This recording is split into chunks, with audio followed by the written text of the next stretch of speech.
নমস্কার, ডিজিটাল খবরিয়ালে সবাইকে স্বাগত।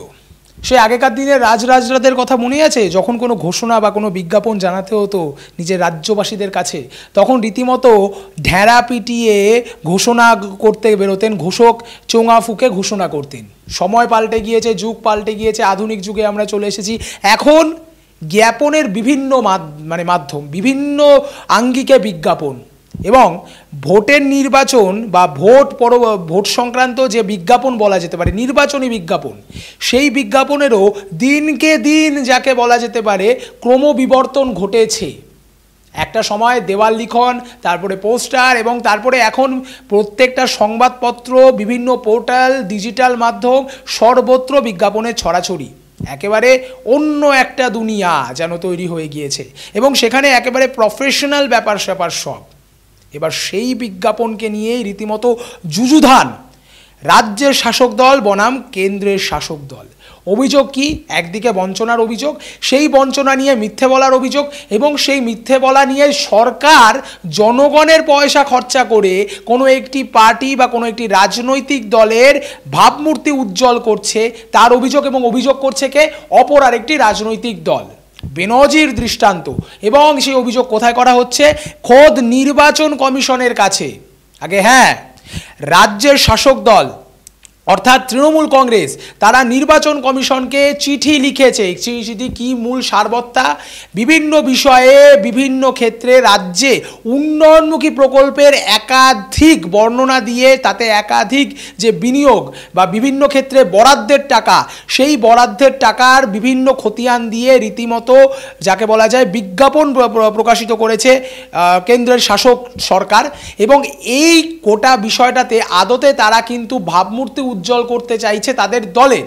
এবং এই বিজ্ঞাপন যেহেতু সরকারি দাক্ষিণ্যে বা সরকারি আনুকূল্যে বলা যেতে পারে প্রকাশিত হয়েছে, তাই এতে কিন্তু জনসাধারণের করের টাকা খরচ হয়েছে, যেটা কিনা অনৈতিক।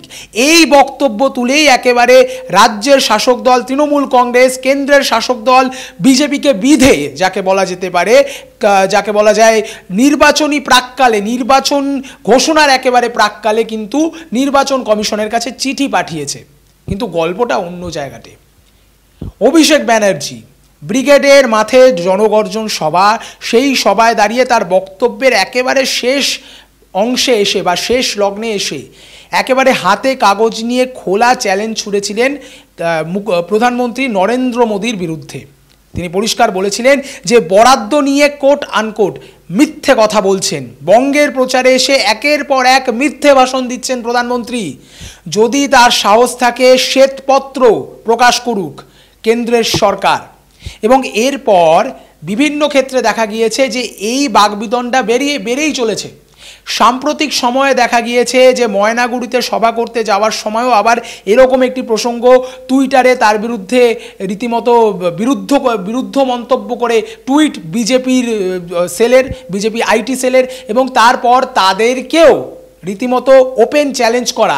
এমনকি সভাতে আরও একটি এক্সট্রা পোডিয়াম রাখা, যাতে বিজেপির কোনো যদি পদাধিকারী আসেন তাহলে মুখোমুখি তার সাথে তর্ক বা ডিবেটে অংশগ্রহণ করা যায়। কিন্তু বিজেপি তাতে যোগদান করেনি, তারা আসবে বলেও আসেনি, এমনটাই অভিযোগ করছে শাসক দল তৃণমূল কংগ্রেস। এবং তারপর তারা আরও এক ধাপ এগিয়ে এই অভিযোগ দায়ের করেছে, এই অভিযোগপত্র পাঠিয়েছে নির্বাচন কমিশনের কাছে। এখন প্রশ্ন উঠছে, এতদিন ধরে শুধু বঞ্চনার অভিযোগ করেছে তৃণমূল কংগ্রেস, 100 দিনের কাজ, আবাস প্রকল্প, এই সবে কিন্তু বঞ্চনার অভিযোগ শুধু করেছে। এবার শুধু বঞ্চনার অভিযোগ নয়, সেই বঞ্চনার বিরুদ্ধে যে বিজ্ঞাপন, সেই বিজ্ঞাপনের বিরুদ্ধে কিন্তু তারা এবার অভিযোগ শুরু করে দিয়েছে।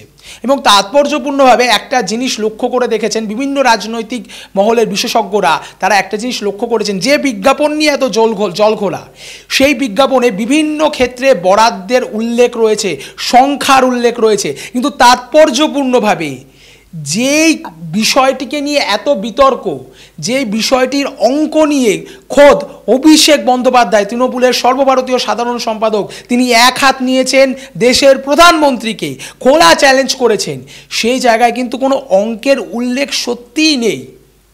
এই প্রসঙ্গে অনেকেই বলছেন যে তাহলে কি ঘুরিয়ে অভিষেকের বক্তব্য স্বীকার করে নিচ্ছে কেন্দ্রের শাসক দল?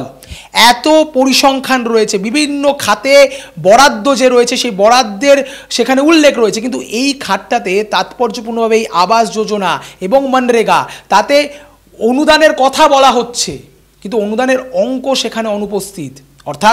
অর্থাৎ কি তাহলে পরে বিজেপির অভ্যন্তরেও এই নিয়ে প্রশ্ন রয়েছে, সেই কারণেই কি চুপ করে থাকা, এটা নিয়েও কিন্তু এখন প্রশ্ন উঠছে। তবে এই মুহূর্তে সব কিছু ছাপিয়ে যেটা বড় প্রশ্ন, যে লোকসভা নির্বাচনের ঘোষণার বা দিনক্ষণ ঘোষণার একেবারে আগেই এই বিজ্ঞাপন নিয়ে, এই বিশেষ জ্ঞাপন, আমরা যা বিজ্ঞাপনের যদি একেবারে সন্ধি বিচ্ছেদ করি, বিশেষ জ্ঞাপন, এই বিশেষ জ্ঞাপন নিয়ে যে বিশেষ একেবারে অভিযোগ, সেই অভিযোগের চিঠি কেন্দ্রের বিরুদ্ধে বা কেন্দ্রের শাসকদের বিরুদ্ধে রাজ্যের শাসক দল তৃণমূল কংগ্রেস যাকে বলা যায় নির্বাচন কমিশনের দপ্তরে পাঠিয়েছে, তাতে কিন্তু রাজনৈতিক মহলে বিশেষ শোরগোল পড়েছে। কারণ এরকম অভিযোগ এর আগেও উঠেছে।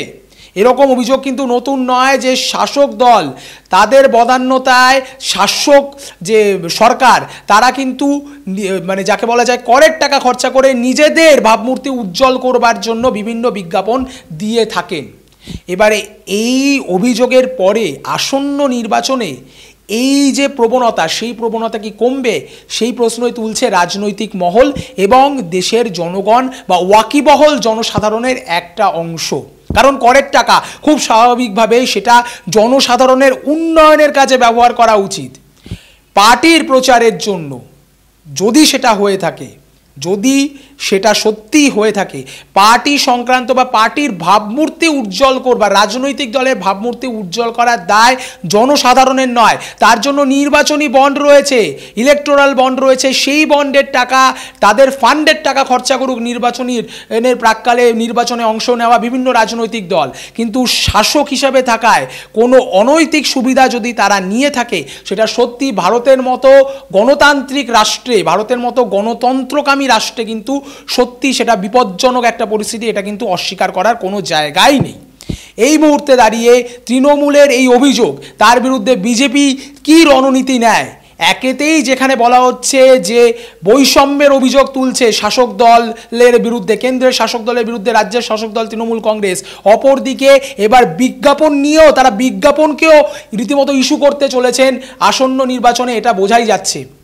কিন্তু এই ইস্যু কতটা জনমানুষে প্রভাব ফেলবে, কতটা রাজনৈতিক লাভ তাদের ঘরে ঢুকবে, অর্থাৎ তৃণমূল কংগ্রেসের ঘরে ঢুকবে, এবং এর ফলে বিজেপিকে মিথ্যে প্রমাণিত করার যে চেষ্টা তারা করছেন বা যে যুক্তি তারা দিচ্ছেন, সেটা জনসাধারণ কতটা গ্রহণ করবেন, এই সব দিকে আমাদের নজর ছিল এবং আছে এবং থাকবে। এবং সেই সঙ্গে ইলেকশন কমিশন এই অভিযোগের ভিত্তিতে তারা কি কোনো সিরিয়াস পদক্ষেপ নেয় কিনা বা কোনো যুগান্তকারী পদক্ষেপ তারা আসন্ন নির্বাচনের প্রাক্কালে নেয় কিনা, সেদিকেও আমাদের নজর থাকবে। আর আপনাদের নজর থাকুক ডিজিটাল খবরিলালের পর্দায়, কারণ ডিজিটাল খবরিলাল মানেই খবর আপনাদের, নজর আমাদের। ডিজিটাল খবরিলাল, খবর আপনাদের, নজর আমাদের।